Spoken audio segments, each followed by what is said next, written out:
Labdien! Man liels prieks visus jūs redzēt šodien mūsu pasākumā. Mēs šodien atveram jaunu diskusiju ar aktivitātēm. Runāsim par daudzdzīvokļu māju dzīvokļu īpašnieku kopību. Mani sauc Julija Fillere, es esmu juriste un es vadu juridisko biroju DTA birojas. Mūsu juridiskais birojs sniedz juridiskos pakalpojumus pārvaldīšanas un apsaimniekošanas jautājumos pārvaldniekam un arī dzīvokļu īpašniekiem, kopībām. Mūs šodien piedalās eksperti, profesionāļi. Es mēģināšu tagad īsumā pastāstīt. Tātad Inns Balodis. Viņš ir daudzdzīvokļu mājas aktivists, brīvā laikā video satura autors, kas veido izglītojušos un skaidrojušos video par dažādu tehnoloģiju izmantošanu ikdienā. Latvijas Universitāti viņš ieguvis maģistra grādu finanšu vadībā. 25 gadus viņš vadīja savu uzņēmumu un 9 gadus viņš strādājis publiskajā sektorā. Un viņš apguvis ar nāmu pārvaldniekām vajadzīgas zināšanas, taču nevis, lai kļūtu par nāmu pārvaldnieku, bet lai labāk saprastu, kā daudzdzīvokļu māja visam būtu jānotiek. Otrs mūsu eksperts ir Beatrīse Berkolte. Beatrīse 2021. gadā absolvēja Rīgas Tehnisko universitāti, iegūstot nāmu pārvaldnieku kvalifikāciju. 22. gadā iegādājas dzīvokli Rīgā 144 dzīvokļu sērijveidā dzīvojamā mājā, un toreiz vēl strādājot aizsardzības nozarē, interese par nāmu pārvaldīšanu balstījās uz entuziasmu, universitātes iegūtajām zināšanām un vēlmi sakārtot vidi sev apkārt. Pašlaik Beatrice arī strādā Rīgas namu pārvaldniekām. Un trešais mūsu eksperts ir Katrīna Sadovska. Kādreiz viņā bija valdes loceklis Jāņa Nāmi un bija dzīvokļu māju pārvaldniece. Studēja Rīgas būvniecības koledžas nodaļas vadītāja amatā. Strādāja, jā. Atvainojos, ir asociācijas mājoklis dalībnieks, un viņai ir pirmās kvalifikācijas līmenis nekustama īpašuma vadīšanā un MBA grāds starptautiskajās finansēs un banku dalībā. Mēs šodien parunāsim par ļoti svarīgo jautājumu. Jautājums ir saistīts par dzīvokļu īpašnieku lomu pārvaldīšanas jautājumos. Un tad varbūt īsumā, kā mēs varam paskaidrot pārvaldīšanas funkciju, ko tas nozīmē vienkāršotiem vārdiem. Tad pārvaldīšana nozīmē daudzdzīvokļu māju saglabāšanu un eksploatāciju atbilstoši tehniskiem noteikumiem, pārvaldīšanas funkciju veikšana nepārtraukti, arī vēl ļoti daudz nosacījumu un noteikumi, ka mēs varam runāt par šo tēmu, bet principā pārvaldīšana ir jautājums ļoti svarīgs, kas ir paredzēts un noteikts ar likumiem, un kurš tad ir atbildīgs par daudzdzīvokļu māju pārvaldīšanu. Tad likumā ir rakstīts, ka par pārvaldīšanu pienākumu pildīšanu ir atbildīgi dzīvokļu īpašnieki. Dzīvokļu īpašnieki ir atbildīgi, un dzīvokļu īpašnieki var to pārvaldīšanas funkciju iztenot kā kopībā, var arī pilnvarot pārvaldnieku un nodot pārvaldniekam daļēji vai pilnā apmērā pārvaldīšanas funkciju veikšanu. Es tagad vēlos uzdot jums tādu jautājumu. Tagad, piemēram, jūs vai kāds cilvēks nolēma vai pieņem lēmumu, kādu dzīvokli viņam pirkt. Uz kādiem jautājumiem viņš mēģina atbildēt? Kādas jums ir idejas? Par ko jūs domājat? Varbūt kāda ir dzīvokļa platībā? Kāds stāvs? Pareizi. Kādi ir rēķini, piemēram, cik jāmaksā? Vai ir remonts vai nav remonts?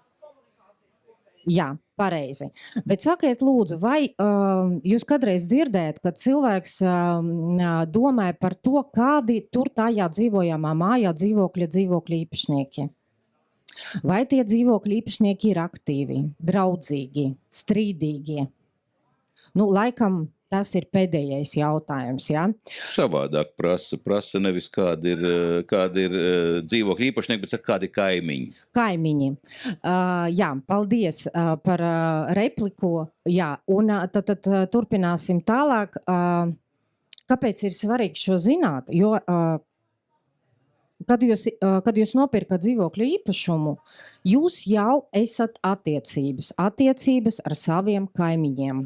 Jo likums nosaka to, ka kopībā uzskatām par nodibinātu tad, kad dzīvojama māja ir sadalīta dzīvokļu īpašumos, nodota eksploatācija un ierakstīta zemes grāmatā. Tātad jums nav izvēles. Jūs nopirkat dzīvokļi un jūs jau esat kopības dalībnieks, jūs esat attiecības un jums ir pienākumi nodrošināt dzīvojamas mājas pārvaldīšanu.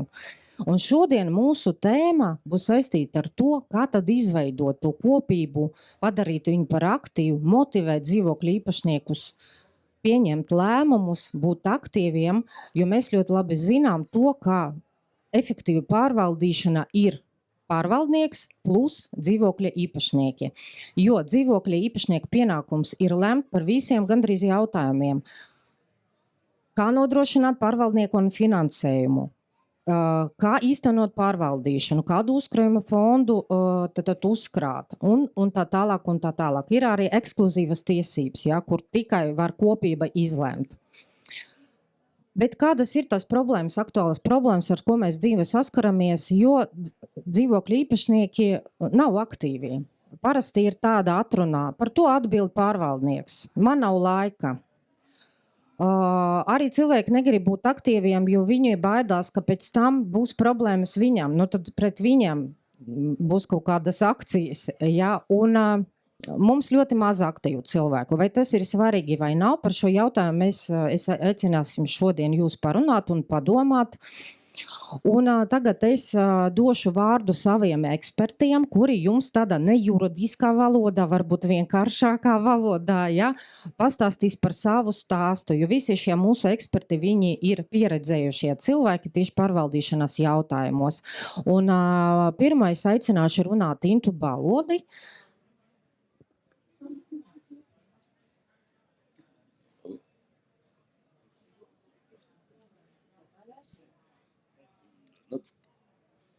Jā, mans stāsts nebūs tas pozitīvais, mans stāsts būs par negatīvo pieredzi.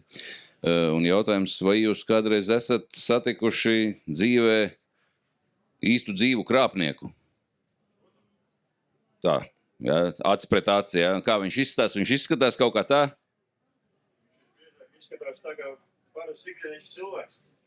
Es jums varu parādīt, kāds izskatās īsts dzīvs krāpnieks. Īsts dzīvs krāpnieks izskatās šādi.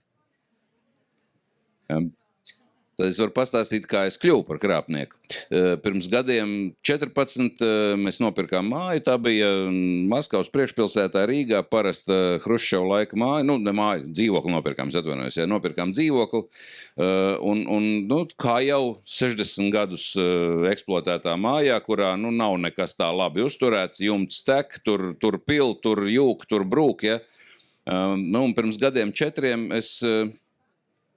es klausos, ka visur visapkārt runā. Eiropa jums dzenās pakaļ ar naudu. Mēs gandrīz pusi samaksāsim no jūsu rēķiniem, ja jūs savu īpašumu sakārtosiet. Tas ir, mēs samaksāsim par jūsu īpašumu sakārtošanu. Kā to laist garām, ja? Un tad es mēģināju pētīt, ja, kā tas viss notiek, kāda ir tā kārtība, kādas ir tās iespējas. Izgāju kursus šeit pat netālu no asociācijas mājoklis, pusgadu mācījos ja, par namu pārvaldnieka zinībām, ja, kā jau pieteicu, ja, nevis tāpēc, lai kļūtu par namu pārvaldnieku, bet lai saprastu, kā tas viss strādā. Un gāju uz dažādām, kas tur bija pašvaldības rīkoti pasākumi saistībā ar to siltināšanu un ko Altums tur stāst. Visu klausījos, visu apkopoju. Rēķināju, kādas varētu būt izmaksas, ja skatījos pēc pieredzes, apbraukāju vēl kaut kādas mājas par Rīgu, kas ir līdzīga sērija, kuras ir renovētas, ja, mēģināju ķert aiz rokas cilvēkus, ja, kas kaut kur nāk pa durvīm ārā, kāda jūs pieredze, ja, un kā jums gāja tur ar to renovāciju. Ja, un pēc tam es gribēju sasaukt kopā visus no savas mājas iedzīvotājs, mums tur ir 56 dzīvokļi. Es pat ziemā sarunāju pāri pa ielu skolā telpas, lai nav uz ielas jāvācās, ja, tad saicinu visus, ja katram pastkastītē iemetu to uzaicinājumu un pie durvīm salipinu uzaicinājums, ja. Un tad uz to pasākumu atnāca, teiksim tā, uz roku pirkstiem skaitām, ja, bet tad, kad es sāku stāstīt par to, kādas ir šīs te mūsu iespējas un ko tad mēs varam darīt, tajā brīdī es kļuvu par slikto. Ja? Tā droši vien mani redz pārējie dzīvokļi īpašnieki, jo, ja es pirms tam biju, labais puisis, ja tā teikt, un nekurš te bērniņus audzina, ja tā teikt, un visas kaimiņu tantes pasveicina un palīdz tur izskaidrot ar rēķinus un tā tālāk, ja, tad tajā brīdī, kad es sāku runāt par to, ka mums vajadzētu sakārtot māju, tad es teicu renovācija. Viņi dzirdēja kredīts. Es runāju par līdzfinansējumu. Viņi dzird parāds. Ja? Viss, ko viņi dzirdēja, tas ir kredīts, parāds, mūs grib iedzīt parādu jūgā, mums to nevajag, ja tur mēs zinām šitās schēmas. Nelaimīgā kārtā es biju pirms tam uztaisījis mājas, tā kā to čatu, no visiem dzīvokļiem, no kurus es varēju noķert, ja tā teikt, un es pievienoju tajā WhatsApp grupā, ja. Es šeit pie solīdas publikas nevaru atkārtot tos vārdus, kādiem mani tur gānīja. Ja, bet mani publiski gānīja, ja tā teikt, ja, kad es esmu krāpnieks, tā apmēram viņi man redzēja visdrīzāk, ja. Ja, jā, teikšu godīgi, es atmetos, man sanāca, ja, kad, es nevarēšu izglītot cilvēkus, kuri ekonomiski, ir neizglītoti, kaut kā tā iekļaujoši, teiksim, ja. Ja, tātad, kuri nesaprot, ka jāremontē, tas viss būs tik un tā. Māja to rēķinu piestādīs. Jautājums ir, vai mēs mēģināsim to risināt sistemātiski un pēc kārtas jau laicīgi, vai mēs gaidīsim tad, kad būs avārija. Ja? Un, jūs redzat, kāds es esmu, ja? Un man tagad ir tāds ļauns prieciņš, jo mums tagad sāk nākt tie rēķini, ja? Tur trubs bija jānomaina, ja? Tur plīsi tur bija jānomaina, un tie rēķini tagad nāk tādi, ja? Kad tie rēķini, kas būtu bijuši pa to renovēto māju, ja? Viņi tur pilnīgi atpūšās. Jo tagad ir kārtīgi skaisti, lieli rēķini, bet mēs joprojām maksājam dārgi par siltumu, mēs joprojām nedabūjam karsto ūdeni, tad, kad atgriežam krānu, mums ir pāris spaiņi jānolej, un tā tālāk. Ja. Tā kā tāda bija mana pieredze. Vēlu visiem, kuri kaut ko mēģinās darīt, ja, vēlu, lai izdodās un lai tā publika apkārt ir saprotošāka. Un man šķiet, ka tas mans secinājums būtu tāds, ja, ka ja būs ļoti, ļoti lielas atšķirības no ekonomiskajā izglītībā un sapratnē vispār par to, kā lietas notiek, tad būs ļoti grūti. Ja? Jo būtu augstāks izglītības līmenis un saprotošāki cilvēki, jo būtu vieglāk, bet tāpat laikā es zinu, ka tie lielie bļāvēji mājā bija daži. Bet viņu balsis bija tik skaļas un tik negantas, ja, ka tie pārējie, viņiem vieglāk ir noticēt, ka saka, jūs apkrāps, nekā mēģināt iedziļināties un saprast, kā tad tas viss notiek. Tas man viss, jā. Paldies. Tad jūs savu māju vairs neturpināt bīdīt priekš? Nē, es esmu aizņemts cilvēks. Es domāju, ka es ātrāk nopelnīšu naudu, ja tā teikt, ja, lai es dzīvotu labāk, ja. Es gribēju palīdzēt tiem cilvēkiem, pa kuriem es zinu, ka viņi paši to nevarētu izgrozīt. Bet ja viņi tik sparīgi pretojās un mani vēl nosauc, ja tā teikt, ja, tur pa cūku krāpnieku, ja, un tā tālāk, ja. Papildu jautājums, vai jūs ko darījāt viens pats tajā mājā, vai jums bija kaut kāda atbalsta komandiņa, tā kā maziņa biedrībiņa varbūt? Es pat biedrību arī nodibināju, es aicināju visus, tā kā, stājamies biedrībā, ja, bet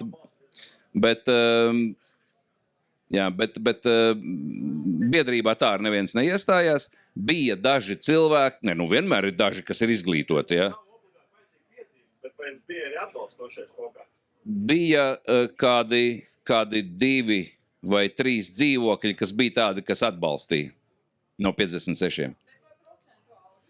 Es ļoti lūdzu jūs runāt mikrofonā, ja? Vai procentuāli visiem bija jāpiekrīt, taču nē. Nē, procentāli visiem varbūt arī nebūtu jāpiekrīt. Bet arī banka, teiksim, izpētot, kā tas viss notiek, ja, arī banka nedos kredītu, ja viņi redzēs, ja, kad lielākā daļa ir klaji pret, bankai sanāks, ja, ka kāpēc mums šitos kreņķus potenciālos? Es ļoti atvainojos, jā.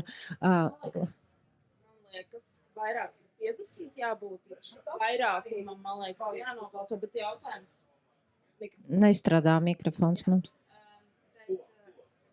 Bet vai izglītošana vai izskaidrošana tiem, kas varbūt nesaprot vai ir jautājuma zīmes, vai tas nepalīdzēja? Jo es saprotu, ka ir, kā jūs teicāt, neizglītāki cilvēki, kuriem tās skaļās balsis liekas ļoti skaļas, un viņi ir, jo mēs, man liekas, kā tauta esam ļoti bailīgi. Un ja kāds saka, ka tā ir krāpšana, tad labāk mēs esam piesardzīgāki nekā, ja pašam nav tās zināšanas vai tā izglītošana vai izstāstīšana. Kaut ko, es saprotu, ka visus nepārliecināsi, bet vai tas nepalīdzētu, vai jūs mēģinājāt, jo es vienkārši zinu, kā iet manas sapulces, kur visi sanāk kopā, un tad es arī saprotu, ka ne visi ir loģiski domājuši cilvēki, un tāpat situācija. Avārijas situācija, un pēc tam viņš saka, man sataisīja manā, kāpēc man ir jāmaksā par to, ka citam dzīvoklim sataisīs, lai gan tas ir viss stāvats. Un līdz ar to es joprojām nezinu, kā ar to tik galā. Kā pārliecināt tos, kas bļauj, kad es samaksāju par savu vietu, kāpēc man jāmaksā par blakus kāpņu telpu? Tas nekas, ka māja ir viena. Es to zinu. Es kādus 8 laikam taisu Latvijā vislabāk skatītos skaidrojošos video YouTube. Un es biju sagatavojis arī priekš mājas iedzīvotājiem. Es izskaidroju visu pēc kārtas, vienkāršā valodā, lai saprastu jebkurš, kuram nav priekšzināšanas. Bet ja cilvēki negrib klausīties, tad tas nekur nepalīdzēs. Paldies, Ints. Jums, dārgie klātiesoši, būs iespēja izrunāties un uzdot jautājumus. Mēs, tad paldies, Ints. Es ļoti novēlu jums uzlabot jūsu reputāciju ar laiku. Došu vārdu nākamam ekspertam, Beatrīsi, lūdzu. Jums ir vārds. Jā, tātad esmu Beatrīse, un kā jau iepriekš minēju, šobrīd mana tā ikdiena pāriet regulāri organizēju dzīvokļu īpašnieku kopsapulces, aktīvi darbojos gan biedrībā mājas savā, gan arī profesionāli cenšoties savest kopā dzīvokļu īpašniekus aktīvos. Un, manuprāt, kopsapulces ir tas veiksmīgais faktors, kur var sanākt kopā. Un tad varam virzīties pie nākamā slaida. Šis ir īpašums, kur es iegādājos 22. gadā, 144 dzīvokļi, 4 kāpņu telpas un neaktīva kopība. Mūsu mājā, gribētos teikt, ir tas veiksmes stāsts, kur soli pa solim apvienojām aktīvos domu biedrus, un pa labi mēs redzam balkonus, kuri ir ļoti slikta stāvokļa, un mūsu tā brīža pārvaldnieks teica, ka bīstamība ir novērsta, un ja būvgrūži nemaksā tik dārgi, tad ēku labāk būtu nojaukt. Mums tāda atbilde neapmierināja, un par laimi vai par nelaimi būvvalde arī mūs ievēroja, un atnāca draudu vēstule, ja balkoni netiks savesti kārtībā, tad draudēja šis graustu status 3% nodoklis. Dzīvokļu īpašnieki mēs apvienojāmies, un tad mans mīļais jautājums arī kopsapulcēs, kāds tad ir risinājums, jo droši vēl iepriekšējo. Kāds tad ir šis risinājums? Risinājums vienam interesē balkoni, citam interesē stāvadi, bet ēka ir viena un problēma ir daudz. Tad mēs izveidojām aktīvu biedrību, liels skaidrojošais darbs, gatavojām informatīvos materiālus, bukletus, skaidrojošais darbs ar cilvēkiem, nemitīgie čati WhatsApp grupās. Un tad mēs secinājām to, ka ja mēs vēlamies darbus veikt lokāli, tad izdevumi būs vairāki kvadrātmetru, vairāk eiro pa kvadrātmetru. Un tas nebija racionāls risinājums, tāpēc mēs nolēmām virzīties uz ēkas atjaunošanu. Šobrīd mums ir finiša taisnē projekts, bet te gan gribu piebilst to, ka mēs tāpatās turam roku uz pulsa, pārvaldnieku mēs esam nomainījuši pret citu, bet šie procesi tiešām ir ļoti svarīgi, nepārtraukti, nemitīgi būt klātesošiem, un arī tāpat projektu izstrādē pāris dienas atpakaļ mums iesniedza šīs vizualizācijas, un mēs saprotam, īsti nav tas, ko mēs līdz galam vēlamies, un tad mēs kopīgiem spēkiem paintā zīmējām, lai tālāk varētu arhitektam sūtīt atjaunotos variantus. Tad mēs varam virzīties tālāk, un tas, ko es vēlos no savas pieredzes teikt, ka vienmēr būs kāds, kurš būs pret un turpināt virzīties uz mērķa sasniegšanu. Man mīļš piemērs ir par to, ka mums bija jāizstrādā tehniskā dokumentācija. Un mēs Rīgai ir tā iespēja saņemt līdzfinansējumu dokumentāciju izstrādē, tas ir obligāti jāizdara, jo mums attiecīgi balkoniem bija šī bīstamība. Un atsevišķi dzīvokļu īpašnieki tāpat autopilotā balsoja pret līdzfinansējumu saņemšanu. Jo par visu ir jābūt pret.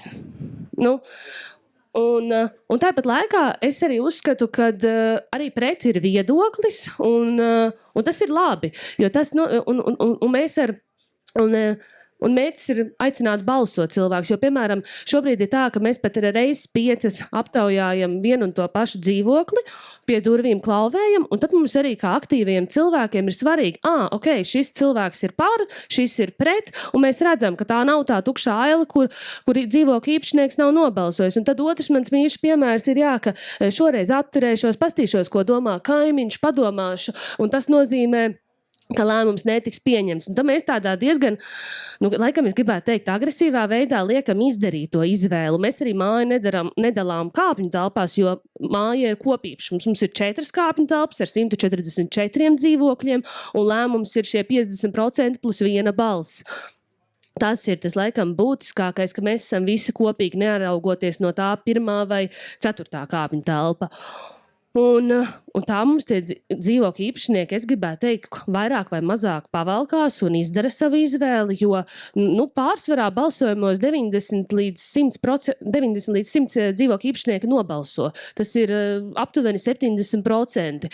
Un te es arī gribu minēt to, ka, protams, arī mums mājā ir WhatsApp chats, kura reizēm ir arī izvirdības, un ļaut šiem divām ekspertiem būt telpā un izteikt viedokli, nospraust robežas, cik tālu drīkst aizskat. Un te es varu minēt, pāris mēnešus atpakaļ bija piemērs, ka mēs kā biedrība darbojamies brīvprātīgi, nesaņemot pretī nekādu atalgojumu. Un sākās aplami apgalvojumi, un tad arī es biju spiesta nospraust robežu, kad es vērstīšos valsts policijā, ja pret mani tiks vērsti nepatiesi apgalvojumi. Un ticiet vai nē, apklusa. Viss, jo tomēr, tāpēc ir mums tāpēc ir valsts pārvalde, kas ir domāta, lai arī aizsargātu arī mūsu intereses. Bet kopumā es gribētu teikt, tas tonis ir pozitīvs, un tad var virzīties uz nākamo slaidu.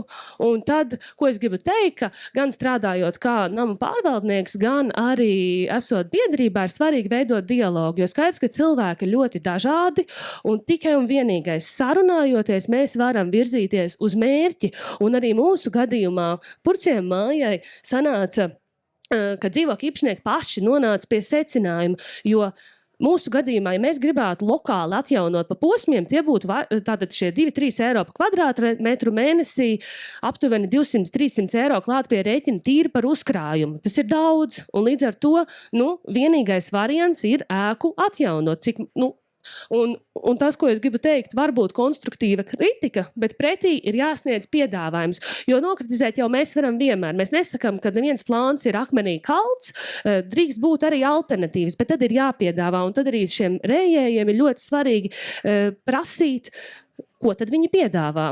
Un es noteikti vēlos vēlēt aktīvajiem dzīvokļu īpašniekiem uzdrīkstēties un arī citiem ļaut šai uzdrīkstēšanai īstenoties, palīdzēt. Paldies! Paldies, Beatrice. Un man tikai tev viens jautājums. Varbūt tu gribi vēl kādu dzīvokli, kādā citā dzīvoja māja nopirkt, jo es vienkārši saprotu, ka tai mājai paveiksies, ja? Labi, tagad tad vēlreiz paldies. Tagad es došu vārdu mūsu Katrīnai. Tad lūdzu, Katrīna, tu man kaut kā informē, kad man taisiet klik. Un lūdzu. Nu jā, labdien visiem! Tad es darbojos nekustamo īpašumu jomā ne tikai kā dzīvojamo māju pārvaldniece, bet arī vadu saimnieciskās un infrastruktūras attīstības nodaļu Rīgas būvniecības koledžā. Un papildus tādā hobija līmenī atjaunoju vienu vēsturisku māju Jūrmalā.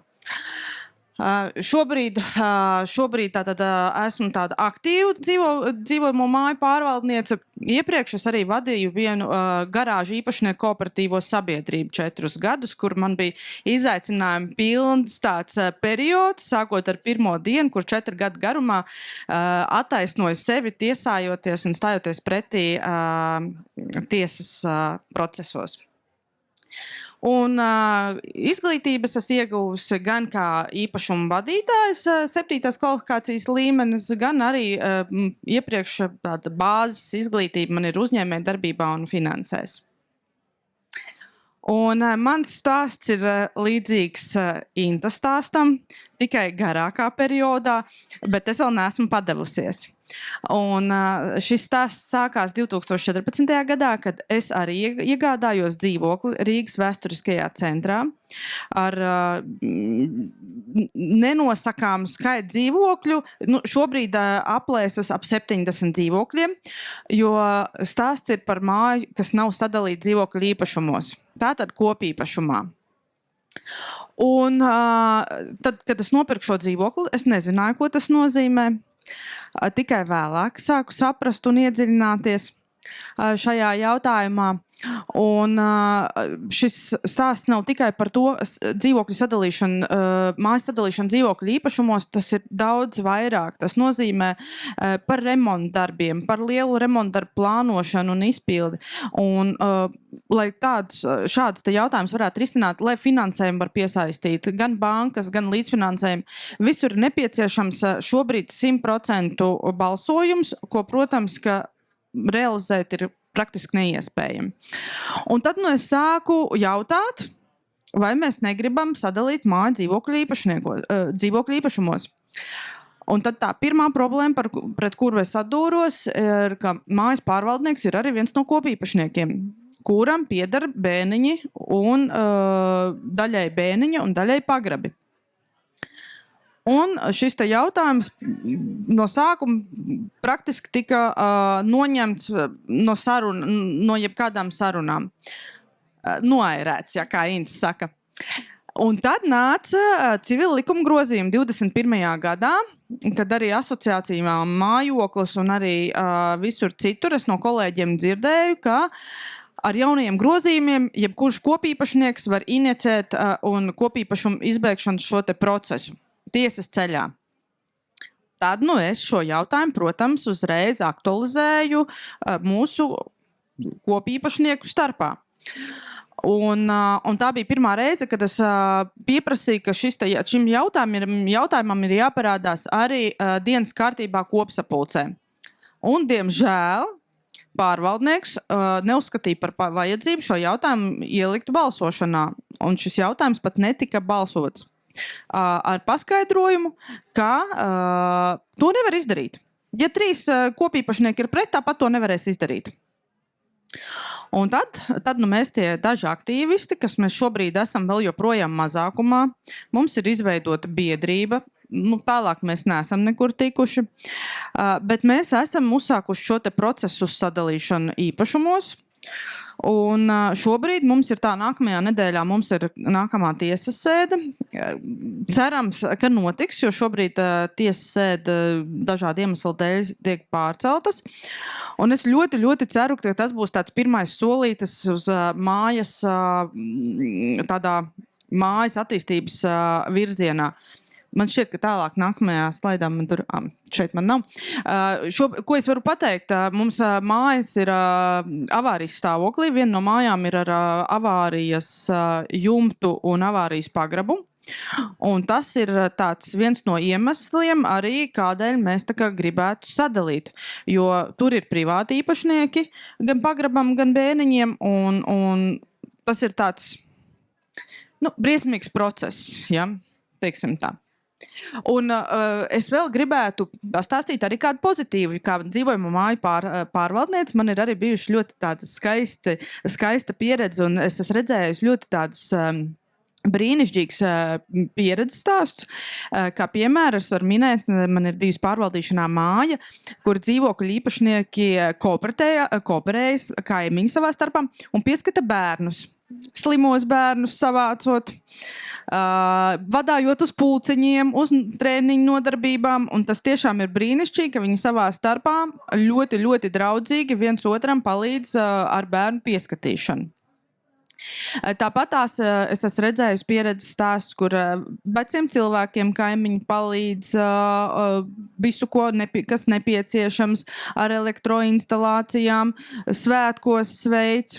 Es esmu redzējusi arī, kā iedzīvotāji vienojas kopīgiem svētkiem, svina Ziemassvētkus, pagalmā ir eglīte un tāds. Tā kā ir arī pozitīvs stāsts, un es ļoti, ļoti ceru, ka arī man izdosies savā īpašumā ieviest šādus te pozitīvus stāstus.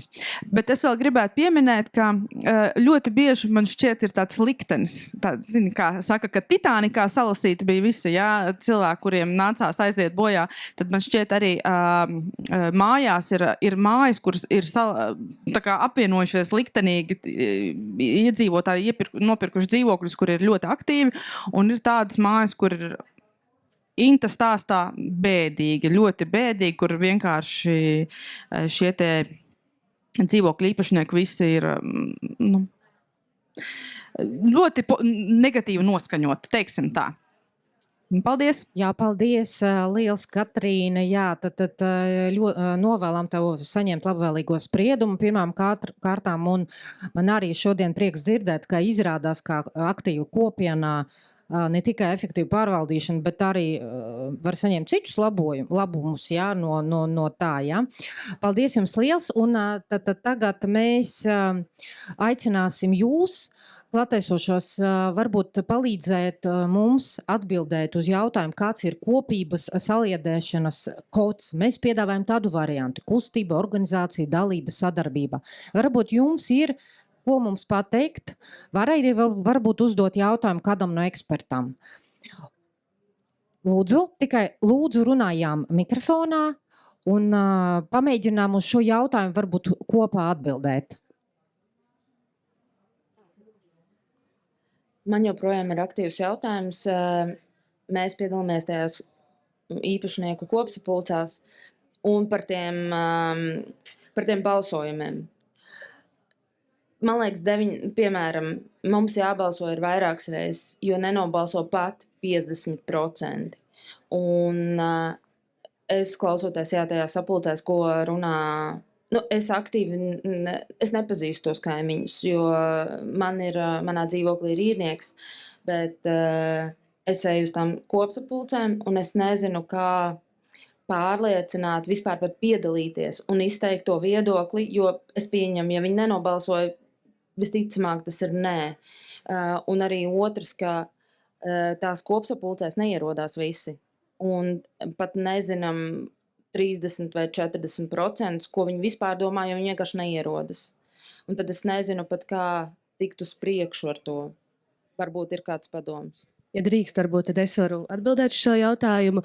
Te es noteikti varu teikt, ka ir ļoti svarīgi, kāda ir sadarbība ar namu pārvaldnieku, jo namu pārvaldnieks ir tas, kas jau tālāk var komunicēt ar aktīviem dzīvokļu īpašniekiem, kā es arī minēju, ar profesionāli vadot kopsapulces, es vadu, jā, reizēm neierodās šis kvorums, bet tas ir veids, kā var savest kopā aktīvos dzīvokļu īpašniekus, izveidot šo kodolu, jo visdrīzāk jau arī šajās kopsapulcēs mēs varam saprast, ar kuriem cilvēkiem ir līdzīgs domu gājiens, un vienreiz rīkojot kopsapulci, otrreiz rīkojot, tālāk arī kopsapulci rīkojot hibrīd veidā, gan būvniecības informācijas sistēmā, gan arī ar šīm aptaujas lapām. Un skaidrs, kad ir nepieciešams iet klauvēt pie durvīm. Es varu minēt no savas mājas piemēru, ka, piemēram, mēs ar fantastisku aktīvu kaimiņiem piekdienas vakarā ejam, klauvējam, un cilvēkiem ir tāds, ko jums nav labāks, ko darīt? Mēs tagad negribam gribam klausīties, bet, ticiet man, arī mums ir privātā dzīve, un mums arī, būtu labākas lietas, ko darīt, bet tas ir tikai veids, kā iet, prasīt, rīkot kopsapulces atkal un dod Dievs izveidot tiešām veiksmīgu kopību, kas, mums, es gribētu teikt, purciem kontekstā ir ļoti fantastiski cilvēki.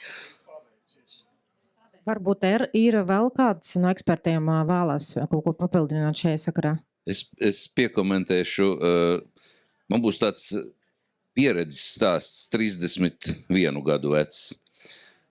Jo tie cilvēki, kuri, kas ir manā mājā, viņi ir savulaik iebraukuši no plašās dzimtenes, un viņi turpat, ja tā teikt, vēl ir palikuši, vai viņu pēcteči vismaz mentālie. Un es atceros, ka 1995. gada martā mēs ar kolēģi braucām uz Vāciju, uz lielo IT izstādi, Cebit, Hanoverē, un mēs pirms tam nebijām uz rietumiem nekur bijuši. Un mēs aizbraucam uz to Vāciju, un mēs nedzīvojam pašā Hanoverē, tur briesmīgi dārgi, bet mēs 100 kilometrus nostāk pabraucam un dzīvojam lauku mājā pie vienas tantes, kur audzē kartupeļus, bet vācu lauku mājā. Un mēs aizbraukuši, mums iedod to istabiņu, mēs uzējam tādā istabiņā, un tur tāds augsts, un mēs pataustam, un radiators augsts, un mēs sākam skatīties, un tur ir kaut kāds tāds kloķis, un mēs skatāmies, viņu var pagriezt, un tas radiators kļūst silts. Viņi laikam neapkurina istabu, ja tur neviens tajā brīdī nedzīvo.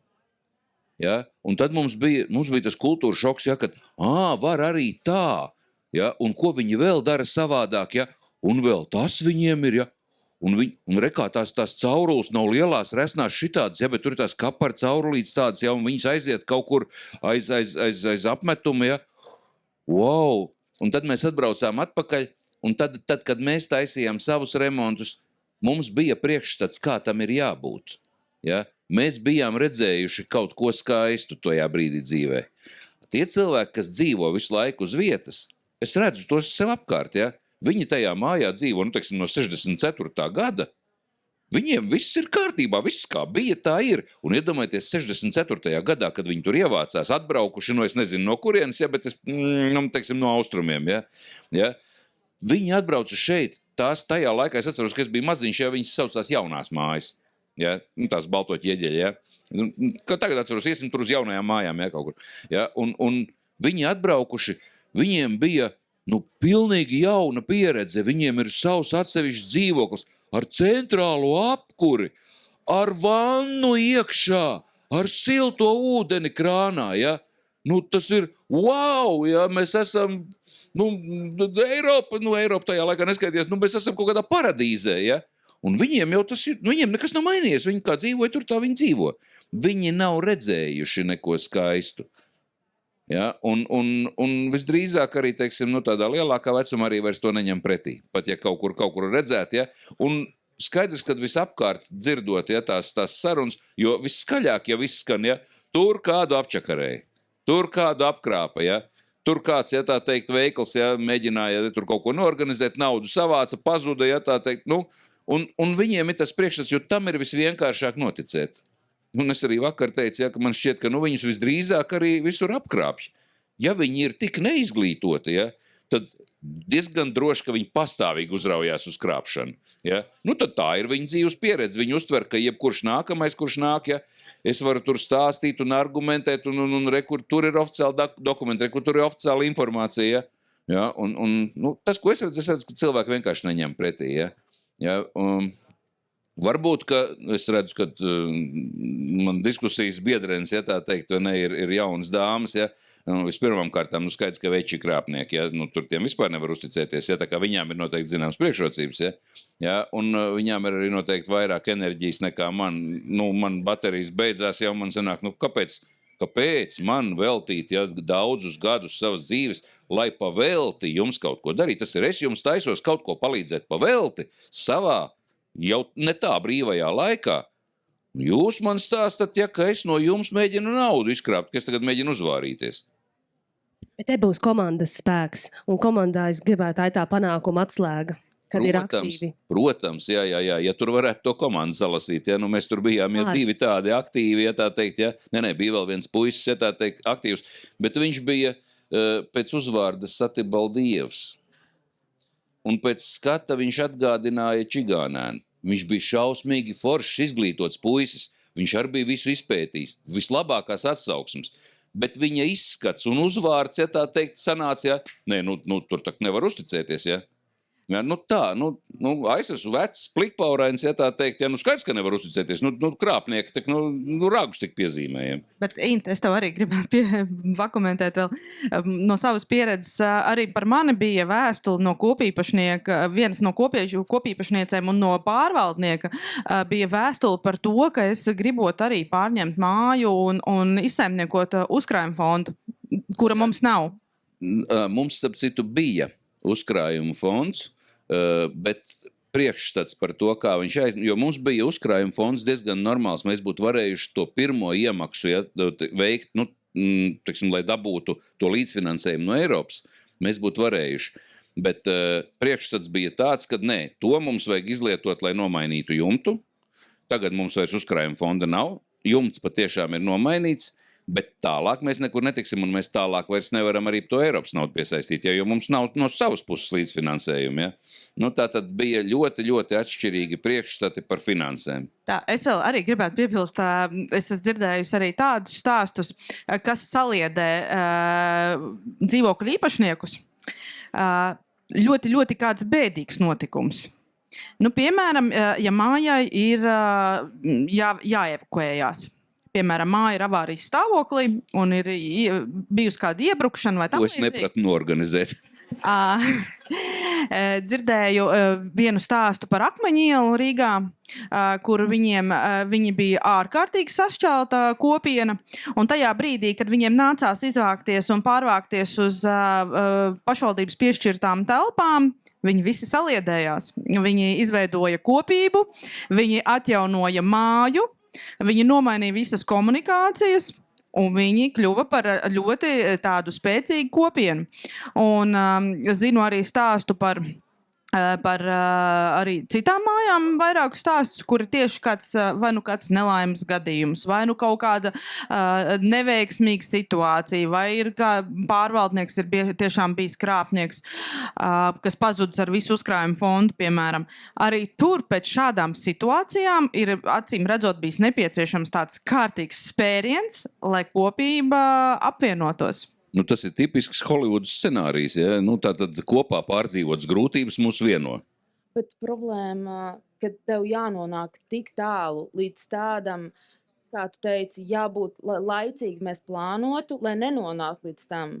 Un problēma šajos stāstos ir, ka tev jānonāk tā, ka tev nav kur dzīvot un tev nav citas izvēles. Tā jau ir tā problēma tiem, kas grib uzlabot savus dzīves apstākļus, jo redz vienā dzīvoklī ir 18 grādi, otrā ir 25, tam, kuram ir 25, un viņš saka, man neko nevajag, man ir ļoti labi. Un viņam pilnīgi vienalga par to, kā ir visā citā mājā, jo viņš domā tikai par sevi. Tieši tāpat kā pirmajiem 4 stāviem nelīst lietas uz galvas. Jā, tiešām man būs tāds tā kā apkopojuši secinājums, vai tiešām jānotiek kaut kādām nelaimes gadījumām, lai tā kopība saprastu, ka vajag tomēr aktīvi darboties. Un šajā sakarā es tagad piedāvāju mūsu klātesošiem cilvēkiem sadalīties grupās un pamēģināt atbildēt uz jautājumu. Kāds ir kods? Varbūt jūs atradīsiet atbildi, varbūt pilnvarotas personas atalgojums, varbūt vēl kaut kas. Es lūkšu savus ekspertus palīdzēt, un pēc tam mēs nolasīsim rezultātus, nobalsosim par komandu, kuru uzvarēja, un uzvarētāja komanda saņems balvas. Mēģinām? Mēģinām.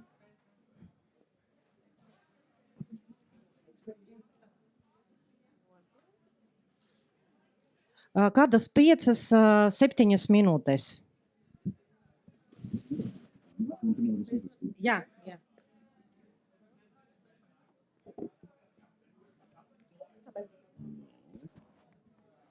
Droši vien, Julija, tad es varētu teikt kādus 3 cilvēciņus. Jā, kaut kā pa daļiņām, jā. Nāciet.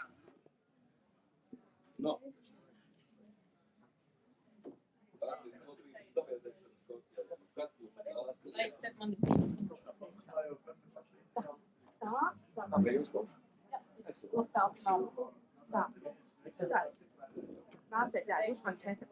Jā. Tā, tieši tā, jā. Nāciet par te. Vietā.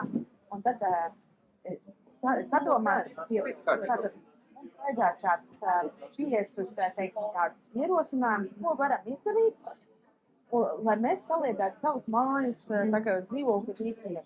Tas būtu tādi. Mēs zinās prātā tautu uzrīkot. Tauta. Tad nevainīgs tāds Superīgi. arī sākot no 2 un 3 cilvēkiem, tur jau sāksies. Jā, un citreiz ir tā, ka skatās kaimiņi redz, tur 2, 3, iet pajautā, ko jūs tur darat, kāpēc, varbūt man arī jānāk palīdz. Labs piemērs līdzīgs, ja? Jā, labs piemērs. Jums ļoti konstruktīvi kaimiņi. Vienā gadījumā tas nebūtu. Ne, nu, piemēram, jā. Tas ir piemērs. Jā, grāk nosčādās WhatsApp grupa. WhatsApp grupa ļoti labi. Savukārt manā gadījumā WhatsApp grupā es esmu vienīgā, kas raksta. Tas nekas, bet tas ir sākums. Bet tur nav tā gadagājuma cilvēku, kuri ar glaudāmajiem telefoniem netraucējas. Jā.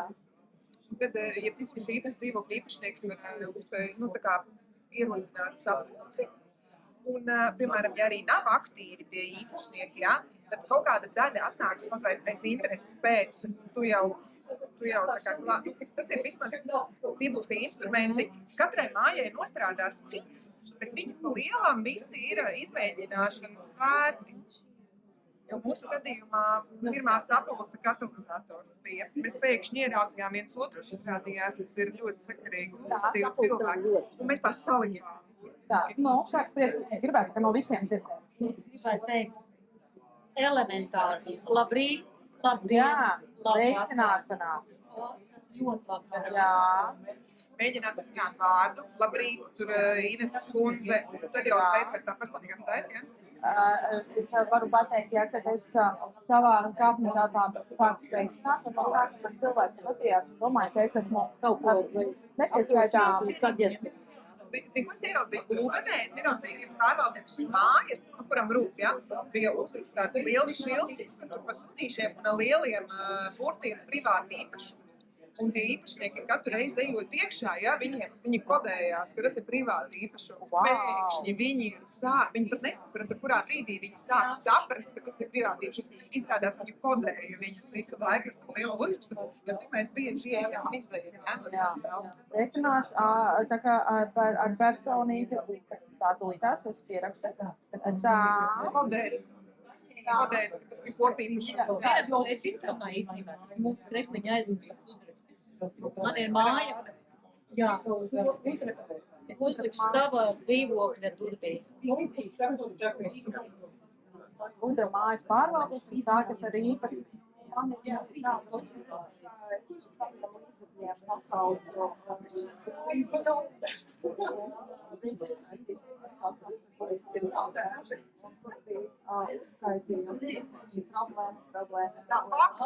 Fakti.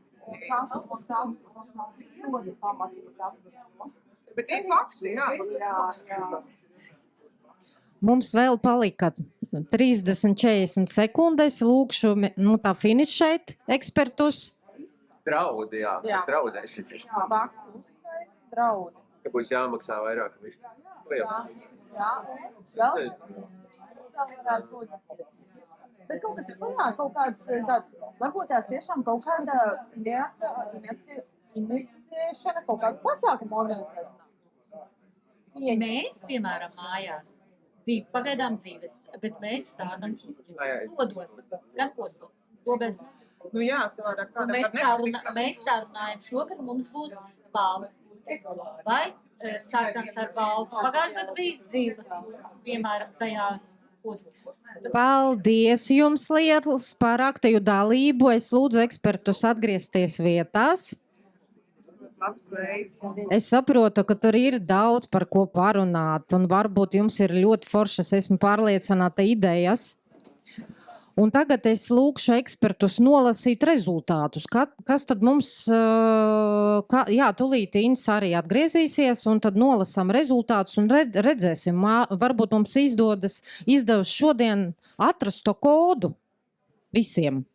Lūdzu, Beatris. Jā, tātad pirmais jau būtu sveicināties, uzsākt tādu elementāru komunikāciju. Un te es arī varu minēt savā purciema kontekstā. Nebija tā, ka mēs sākumā visi draudzīgi sveicinātos, bet nu jau šobrīd mēs diezgan daudz pat zinām par ģimenes stāvokli, darba, dzīvi un tā tālāk. Tas tātad, un tātad arī nākošais jau būtu arī izprast iedzīvotājs. Te es atkal varbūt varu minēt savu piemēru, ka mēs sapratām, kad ir pensionāri. Pensionāriem ir svarīgi puķītes iestādīt. Nu, tad mēs palīdzējām attiecīgi aiznest šīs puķītes, sastādīt puķītes. Tālāk jau, saprotam, arī uzkrājumu vajag palielināt, bet nu nav tās finansiālās iespējas. Interesējāmies sociālajā dienestā, vai vispār var dabūt kādus tālāk jau palīdzību no pašvaldības. Nu jā, un tad jau nākošais būtu tāds, nu nebūt vienaldzīgiem, būt tiešām kopīgi, jo tikai kopīgi var īstenot šos plānus, un tālāk jau tad sadalīt mērķus tūlītējos mērķos, jo skaidrs, ka ēku nevar atjaunot vienā dienā, bet, piemēram, iegrožot miskastes konteinerus, tos mēs varam šodien, un te atkal minu savu purciemu piemēru, mēs no 8 eiro par vienu cilvēku samazinājām zem 4 eiro. Tā ir diezgan ievērojama summa, un tikai iegrožojot, lai kaimiņu mājas nenes savus atkritumu konteinerus. Nu, un tad jau tas jau veido kopīgo līdzīgo skatījumu, un tad arī to uzticēšanās sajūtu, ka mēs esam izdarījuši šos mazos priekšdarbus, un tad jau kā kopīgi mēs varam domāt arī par kaut ko lielāku, un tās rada drošības sajūtu, un, protams, tā ir jābūt regularitātei, nevis, ka mēs parādamies kā Ziemassvētku brīnums, bet mēs esam šeit klātesoši gan šodien, un esam pieejami, nu, par laimi vai par nelaimi 24/7. Un, nu jā, un būt arī noteikti tā kā tādam dadzītim un atgādināt par sevi, hei, mums ir jāizdara tas reizēm, pat ja ir sajūta, ka WhatsApp čatā saraksties viens pats vai ar saviem aktīvajiem domu biedriem.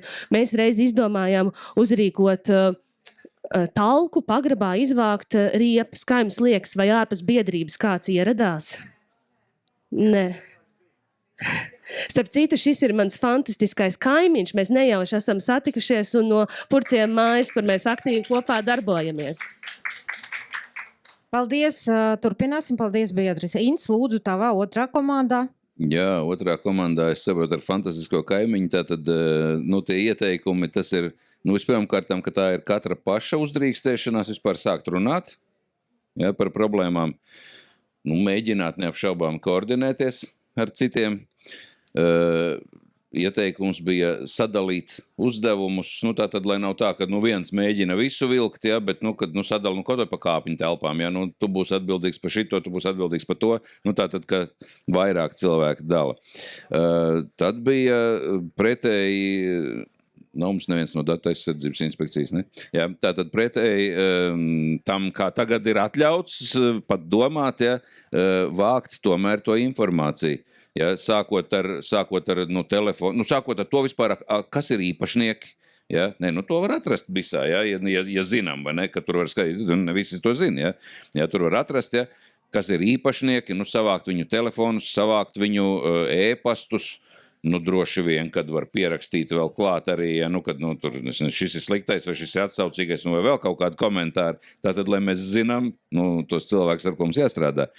Runāt individuāli, ja, tad, nu, pieņemsim pēc tā pieredzes stāsta, ja, kad, nu, ja visā rīko aptauju, nu, tad redzam, aha, tie nobalsojuši, ja, aha, un tie pārējie nav nobalsojuši, un tad iet individuāli tālāk ar viņiem runāt, ja, nu, tad, nu, strādāt individuāli, kas arī jau šodien ir izskanējis, ja, jā, nu, nu, mēģināt dabūt, vai, nu, jā, vairāk šos te nu, līdzdomātājus. Ja. Labi, paldies. Otrā komandā. Lūdzu, Katrīna, ko izdomāja tavā komandā? Tā, nu tad pirmais ierosinājums bija norganizēt vienu kopīgu talku. lai labi iekārtotu teritoriju, sakārtotu kādus bēniņus vai pagrabus, iestādītu puķes vai kā savādāk, tad šāda te talka varbūt no sākuma atnāk tikai 2 iedzīvotāji. Pēc tam kāds paskatītos pa logu, ko viņi tur dara, jāiet paskatīties. Nu, tad jau tāds cilvēks, ja viņš pienāk klāt, viņam jau nērti paliek tikai skatīties, tad viņš arī sāk palīdzēt. Un tā jau var arvien vairāk un vairāk piesaistīt citus kaimiņus, un varbūt, ka tas jau veido tādu jau spēcīgāku kopienu. Protams, WhatsApp grupa, kur tad bez tās? WhatsApp grupa arī man ir tā sajūta reizēm, ka es rakstu viena, bet noteikti WhatsApp grupa tomēr liek kādam aizdomāties, aizķert kaut ko, padomāt par kādām lietām, un es domāju, ka WhatsApp grupa ir tāds brīnišķīgs mūsdienu instruments, kas palīdz tiešām tā ātri un efektīvi sasniegt kaimiņus. Tādi ir ierosinājums kādu kopsapulci organizēt. Nevienmēr pārvaldniekam ir jāsasauc kopsapulci. To var darīt jebkurš īpašnieks. Un tas arī uzreiz liek izrādīt interesi citiem īpašniekiem, kāpēc kopsapulci sasauc īpašnieks, nevis pārvaldnieks. Sveicināšanās, un sveicināšanās ne tikai labrīt vai labdien, bet labrīt Anna, labrīt Jāni, vai sveiks ar labvakaru Andri, kā tev šodien klājas? Arī ar kādām citām frāzēm uzzināt, kā klājas mūsu kaimiņiem un vai viņiem viss ir kārtībā pajautāt, vai mūsu tantei, Ludmilas tantei viss ir kārtībā ar veselību. Brīnišķīgs piemērs ir norāde virs durvīm, ka tas ir privātīpašums. Kopīpašums. Tas liek pārējiem un vispār dzīvokļu īpašniekiem iekodēt un apzināties to, ka tas pieder viņiem, ne tikai pārvaldniekam. Tād arī veikt rūpīgus priekšdarbus un sagatavot faktus par mājas stāvokli. Un ar šiem te faktiem iepazīstināt arī kaimiņus. Un visbeidzot, tas tā kā būtu sasauktos kopā arī ar talku, šī te puķu stādīšana vai arī kāda cita kopīga nodarbe un nemitīgi prasot viedokļus arī kaimiņiem, lai viņi iesaistās. Piemēram, kādā krāsā šogad sastādīt šīs te puķes. Paldies! Paldies jums liels! Es klausījos un redzēju, kā jūs strādājāt, un jūs bijat aktīvi, un principā jūs šodien strādājat, tā kā ideālas kopības mini grupā. Un tāpēc es domāju, ka būs godīgi, ka šodien uzvarēja draudzībā, un balvu saņēmis jebkurš no jums. Balva tas ir kupons uz bezmaksu juridisko konsultāciju visu gada laikā. Manā kolēģi palīdzēs to izdalīt starp jums, un mēs jums mēģināsim atbildēt uz jautājumiem. Un paldies jums par dalību, un tagad es varbūt ļoti ātri ekspertiem kādu novēlējumu jums. Varbūt jūs gribat kaut kādu noslēgumu vārdu pateikt. Es noteikti gribētu redzēt arvien vairāk un vairāk tādas kopienas, ka katrs dzīvokļa īpašnieks, kaimiņš, iedzīvotājs gribētu būt mājās, satikt kaimiņus un pavadīt svētkus kopā un būt priecīgs redzēt ikvienu savā mājā. Jā, es no savas puses vēlu sazināties ar pārvaldnieku, saprast savas attiecības, un ja šīs attiecības varbūt nav pašas veiksmīgākās, un māja ir tāda stāvokļa, kāda viņa ir, mēs visi neesam salauzti līdz mūža beigām, un meklēt varbūt arī jaunus ceļus, un tādējādi kopīgi dibināt spēcīgu kodolu mājas sastāvā un būt aktīviem. Es gribētu novēlēt, lai vairāk būtu tās mājas, kur, kā te tika minēts, kad kaimiņi ejot garām un redzot, ka kāds kaut ko dara, ka viņiem paliktu neērti. Man tā nav. Es katru ziemu tīru mājas priekšā sniegu, savu kāpņu telpas priekšā tīru sniegu. Mums vienmēr ir notīrīts. Pārējie brien līdz ceļiem. 14 gadu laikā nevienam nav palicis neērti. Jā, paldies visiem. Liels tiešām. Un, mums ir iespēja būt aktīviem un risināt jautājumus. Un, es ceru, ka drīz arī vairākie cilvēki sapratīs to. Un, lūdzu, sekojiet informāciju asociācijas mājokļā. Tur ir daudz tādas zinošas informācijas par tādiem ļoti svarīgiem, parastiem jautājumiem. Un, kad mēs zināsim vairāk, mums būs vieglāk. Un, lai jums visiem ir foršā dzīvokļu īpašnieku kopība katra jūsu dzīvojamā māja. Paldies par uzmanību.